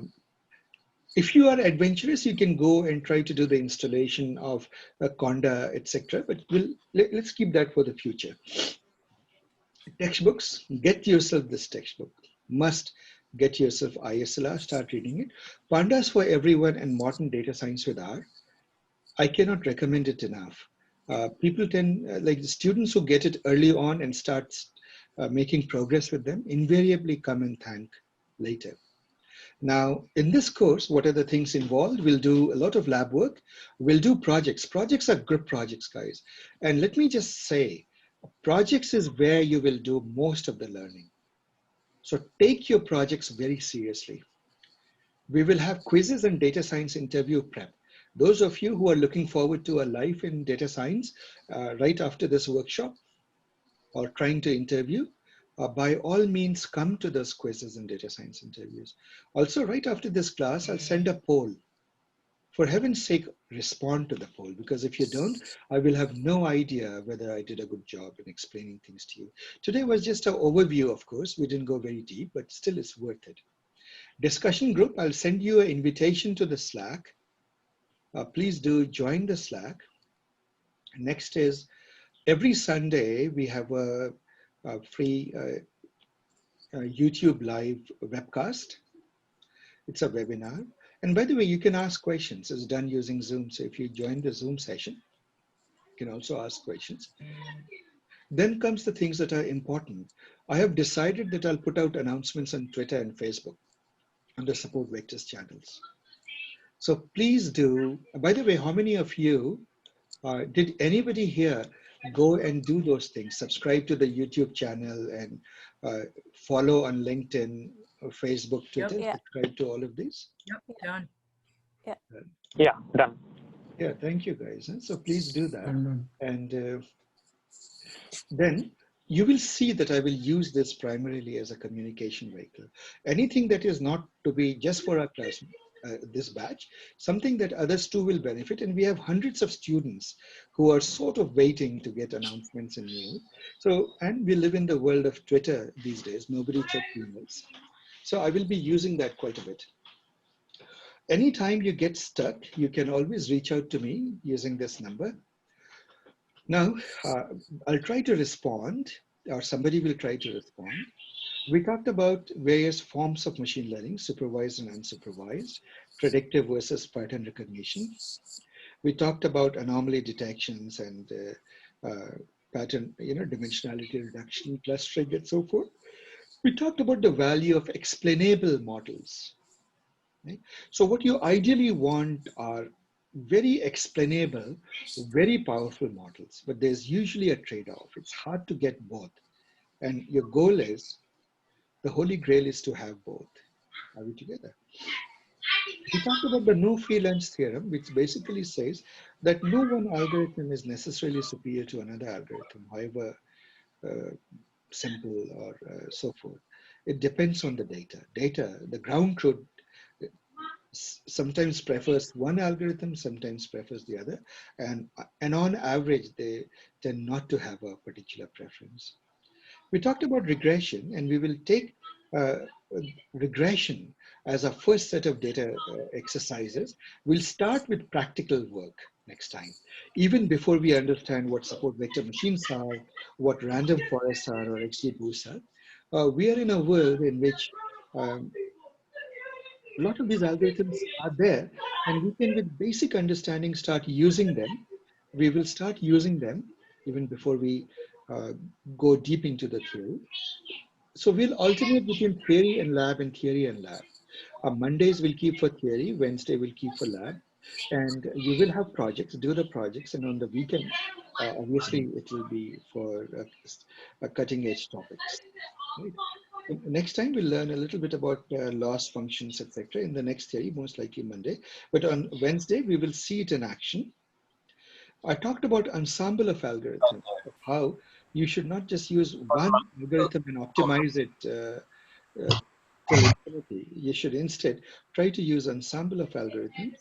We also talked about hyperparameter tuning. We talked about automated machine learning.